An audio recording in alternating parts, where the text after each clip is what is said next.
I know one thing, I think I mentioned this a little while back too, is that with my family right now, we want to do a trip. And so we're talking to our kids. We're like, hey, what do you guys want to do? Do you guys want to do a bunch of gifts at Christmas, or do you guys want to go do this trip? And they're like, let's go do the trip. We don't need that. Like, just little gifts, little gifts. They didn't want to give up gifts altogether over Christmas.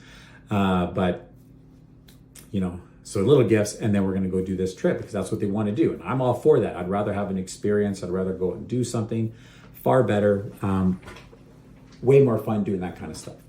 But then it's just balancing the experience with your financial responsibility. So, before you start booking flights and planning your extravagant trips, we just got to make sure, hey, everything lines up. Make sure we're working that. I don't want you guys going into a tremendous amount of debt just because I got to go live this experience.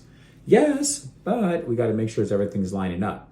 So, I'm not saying to blow the budget and make that work. That wouldn't be very financially smart, and it could hurt you in the long run, having to pay down a bunch of debt. But what I am saying is you can invest in that future and enjoy your life today if you're mindful about it. Sometimes it's just making those little steps and these little purchases over time, that $170 a month.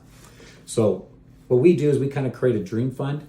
So instead of spending on impulses, we set aside a portion of that monthly budget or experiences.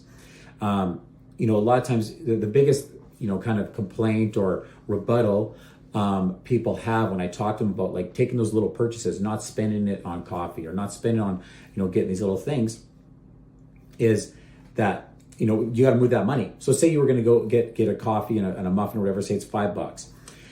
And you say, oh, I said no, I didn't buy the coffee and the muffin today. I didn't do it. But you leave that $5 in your general account. What you should be doing is that $5 you were going to spend anyways, once you move it over to this other side account. So anytime you would typically make a purchase, you're hungry, so you go and pick up a large fries or a coffee, or just little purchases going out to eat, you get a couple drinks versus one, and all these little things that we do that aren't really necessary, that additional amount we would have spent, move that over into a separate account. And now that starts building up our dream account. And that becomes more motivating because you can see that your $3, $5, $8, $2, $20 purchases add up over the course of a month, 2, 3 months. You can start seeing that this money starts accumulating, that you can start using that kind of stuff. And the way to start looking at it is, to find that extra money is, one of it's kind of cutting back on mundane purchases. I'd encourage you to start tracking daily expenses, figure out where you spend your money without thinking, and cutting that stuff back.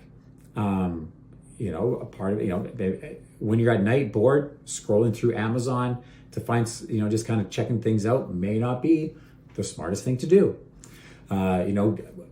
Waking up late and having to rush to grab breakfast on your way out, maybe it's time for intermittent fasting. I'm just joking. But maybe it is. But just taking that, finding a way to these little non-thinking purchase that we're doing, we can take that money and set it aside. And then when you do want to spend money, I'm not saying not to do anything, but it's prioritizing. Instead of making a bunch of, taking out little meals throughout the week, maybe you want to do a nice dinner once a week with the family. Well, then do that.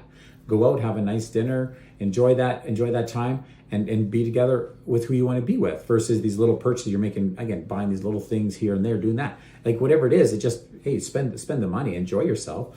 But you got to make some adjustments and making those purchases because it's important to you, not just because it's convenient and easy and it's here and now, right now. So, it's not about depriving yourself of things you want, but it's really asking, what do I want more? Do I want the instant gratification of this purchase, or do I want to save up for something truly meaningful? Like my son, I was talking to him yesterday, and he was like, hey, I want to buy this online game. I'm like, okay, you can buy that online game. But I'm like, if you buy this now, you don't have this money for this trip, because we told him, hey, we're going to do this trip. Want you guys saving some money so that when you guys are down there, you can make some purchases. You guys can buy whatever you want, and you can do whatever you want with this money. And so we told him, hey, if you buy this now, you're not going to be able to have the money for this trip we're going to do. Maybe you're better off waiting until after the trip. If you got money after this trip, you can buy the game at that point in time. And so, he's still internal conflict. He's like, well, I don't know what to do. I don't feel it. I'm like, you can do whatever you want. It's your money. However, you got to think about this stuff. If you spend money today, you don't have that money to spend or do what you really want to do, because they want to do this trip. They want to make these purchases. They want to do these things. So just, hey, what do you want and what do you want more? And invest in that experiences are going to make I think it's going to be a big piece of that. I find a lot more joy, a lot more happiness. I find it's better for our family spending things on these experiences versus just buying stuff. I find it works a lot better. So hopefully that helps. Hopefully you take some time and for your time for yourself, time with your family, and have a conversation about, hey, what do we really want to accomplish? What do we really want to spend our money on? And everything else that doesn't help you accomplish that, all the extra purchases that we make, let's just stop doing those or cut them back and put that money into things that we really care about, things that we really want to do. So, but hope that helps you guys. Let me know reach out if you have any questions, but we'll take care, all right?